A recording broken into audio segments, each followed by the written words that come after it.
Assalamualaikum warahmatullahi wabarakatuh. Selamat bergabung adik-adik mahasiswa kelas pemeriksaan akuntansi manajemen. Mata kuliah ini akan diampu oleh tim dosen akuntansi FEUNJ, akan mempelajari secara komprehensif teknik dan prosedur pemeriksaan atas fungsi-fungsi manajemen, sehingga mahasiswa akan dapat memahami konsep dasar dan laporan pemeriksaan manajemen, kemudian program pemeriksaan atas sumber daya manusia, produksi dan operasi, pengadaan barang dan jasa, pemasaran, pastian kualitas, dan lain-lain.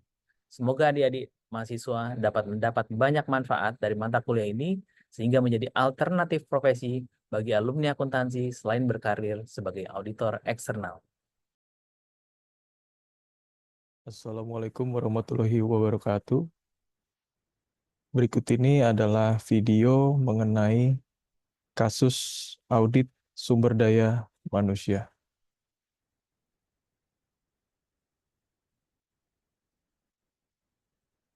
Jadi, pada pertemuan kali ini kita akan membahas mengenai kasus audit sumber daya manusia, sistem penggajian di sebuah PT. Jadi nama PT-nya kita coba samarkan yang mana PT ABC. Selanjutnya latar belakang. Latar belakangnya adalah PT ABC ini merupakan jasa konsultasi yang mengalami pertumbuhan sangat pesat dalam beberapa tahun terakhir. Seiring dengan pertumbuhan tersebut, perusahaan dimulai menghadapi beberapa keluhan dari karyawan terkait dengan sistem penggajian yang dianggap kurang transparan dan adil. Jadi, PT ini adalah perusahaan jasa konsultasi, ya. Jadi seiring dengan berjalannya waktu, PT ini bertumbuh. Nah, samping pertumbuhan tersebut, tapi nyatanya adalah perusahaan ini mulai mendapatkan keluhan dari beberapa karyawan mengenai sistem penggajian yang dianggap kurang transparan dan adil. Apa sih tujuan audit sumber daya manusia? Yang pastinya untuk mengevaluasi efektivitas sistem penggajian. Ya, jadi seberapa efektif sistem penggajian di PT tersebut. Terus juga memastikan bahwa sistem tersebut berjalan secara adil, transparan, dan tentunya sesuai dengan perundang-undangan yang berlaku. Nah, jadi di sini terdapat 4 ruang lingkup audit. Ya, apabila kita seorang auditor mengaudit sumber daya manusia, kita fokuskan pada 4 ruang lingkup audit tersebut. Yang pertama adalah struktur gaji. Jadi apa yang perlu kita amati dari struktur gaji? Yang pertama adalah analisis struktur gaji. Jadi kita lihat komponen penggajiannya seperti apa.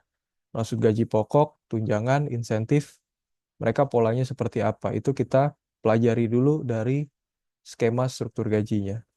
Yang kedua terkait dengan proses penghitungan gaji. Jadi kita sebagai auditor wajib mengevaluasi proses penghitungan gaji. Mulai dari input data ya sampai dengan pada pembuatan slip gaji. Jadi kita amati prosesnya. Ketahui dulu komponen struktur gajinya seperti apa, amati proses penghitungannya. Yang ketiga, transparansi.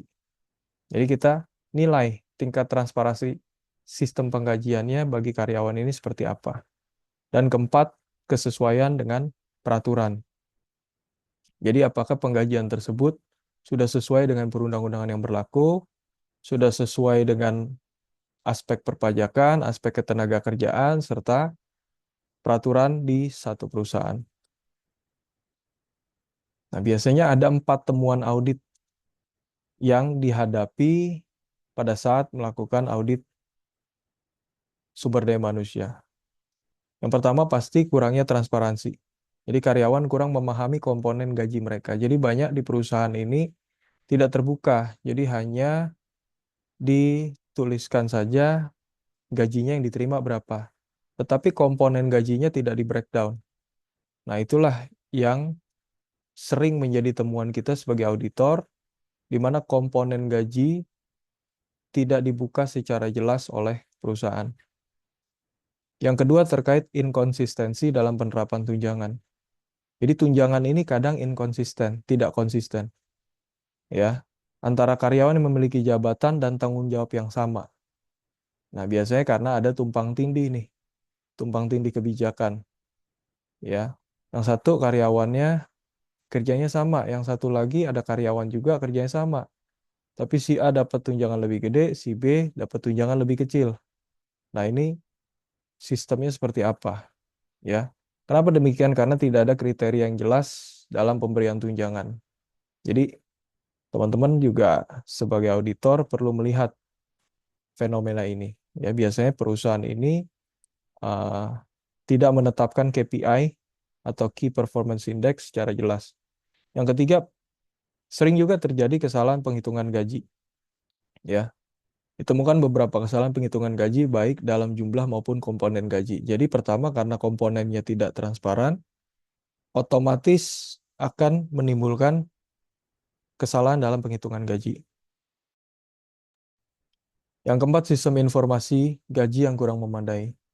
Ya, jadi belum terintegrasi dengan sistem HR, IS lainnya. Jadi sistem tersebut misalkan dengan absensi, dengan SDM, ya, tidak terintegrasi sehingga semua masih dilakukan secara terpisah. Sehingga apa? Informasi gajinya terbatas dan tidak akurat. Kesimpulannya adalah sistem penggajian di PT tersebut belum berjalan secara optimal. Kenapa? Karena ada kurangnya transparansi, inkonsistensi dalam tunjangan, sistem informasi yang kurang memadai, kesalahan dalam penghitungan gaji, ya, itu adalah hal yang menjadi masalah utama yang perlu segera diperbaiki. Nah, kita sebagai auditor tentunya harus memberikan rekomendasi. Jadi apa yang kita bisa rekomendasikan kepada perusahaan tersebut? Yang pertama dengan meningkatkan transparansi. Bagaimana meningkatkan transparansi? Otomatis ketersediaan data. Jadi kita sebagai perusahaan ini wajib menyediakan data, informasi jelas dan detail mengenai komponen-komponen gaji per individu karyawan. Ya, transparansi juga bisa kita lakukan dengan cara sosialisasi secara berkala mengenai sistem penggajian. Nah, ini yang jarang sekali diterapkan oleh perusahaan. Kedua, karena tadi berkaitan dengan tunjangan yang tidak konsisten, maka kita harus menstandarkan penerapan tunjangan. Ya, jadi rekomendasi dari kita sebagai auditor adalah membuat kebijakan yang jelas, terukur, ya, mengenai pemberian tunjangan tersebut. Ya, tetap kita perlu lakukan evaluasi berkala untuk dasar bagi perusahaan dalam memberikan tunjangan. Yang ketiga, meningkatkan akurasi penghitungan gaji.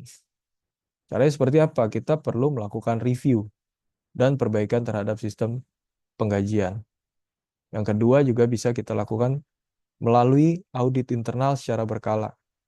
Untuk memastikan apa? Memastikan data gaji tersebut secara akurat. Yang keempat, meningkatkan sistem informasi gaji. Otomatis berarti kita harus mengimplementasikan sistem gaji yang terintegrasi. Ya, selain mengimplementasikan sistem, perusahaan juga wajib memberikan akses yang mudah bagi karyawan untuk melihat informasi gaji mereka. Kira-kira seperti itu mengenai contoh kasus audit sumber daya manusia. Sekian kira-kira metode pembelajaran kali ini. Wassalamualaikum warahmatullahi wabarakatuh.